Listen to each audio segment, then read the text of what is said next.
We're checking every possible connection, in-state, out-of-state, and again, we believe someone out there has some information that will help bring this child home, and that's what we're asking for, is to bring this child home safely, and that's our mission right now. Explain for us again why there's no Amber Alert in this situation. Again, the Amber Alert criteria is established by, I believe, the National Missing and Exploited Children.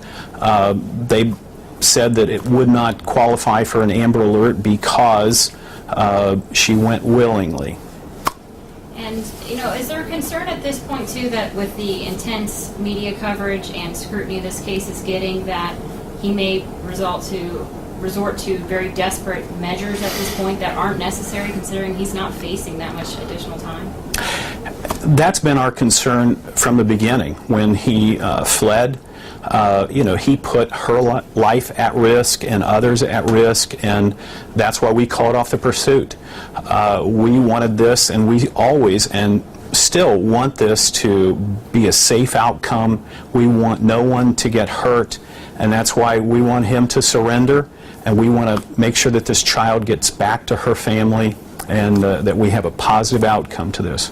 How are we certain that they don't have money? Like, could he have credit cards or anything like that? We have been checking all credit cards, all types of debit cards.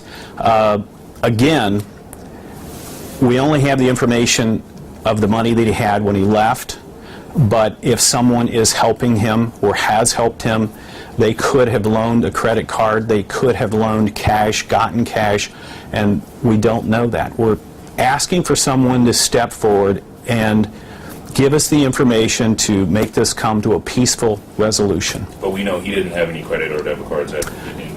That's our information at this time. And he wasn't working, so how was he before making ends meet? We don't know that. Can you talk a little bit about the bond? I cannot. Okay.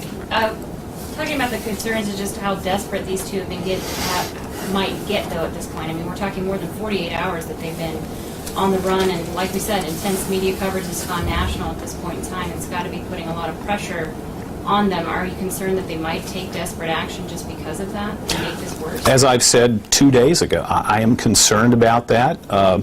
They don't have a vehicle. If they don't have money, they have to eat. They need a place to stay warm. We have checked many of the area churches. We've checked locations to see if they've been broken into. They might commit a burglary to stay warm, to gather food, to seek transportation. That is a concern of mine. What other crimes might be committed during this escape? Well, and that he might get into his head that it's come in dead or alive. I mean, and no one has said that. We want this to be a peaceful resolution.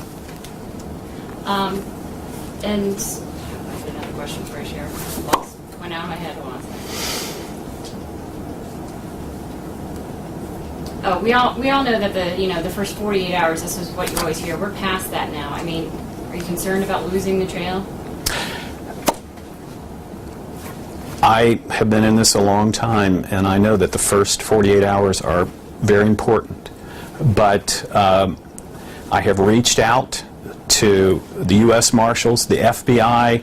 I'm trying to use every resource available to build a team that will make sure that this comes to a peaceful resolution. And I understand the longer it goes, the more probable it will be that they've left Clark County.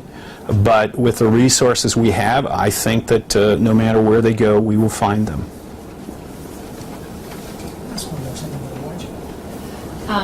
And at this point, how many people would you gauge are on the ground right now, doing this search? We have 10 detectives, all focused on this. Every uniformed patrol deputy in Clark County. German Township has been absolutely great, working every tip that we get from the area. Springfield Police Division, everyone is helping in every way possible, and that's the only way that we can resolve this peacefully, and that's my goal.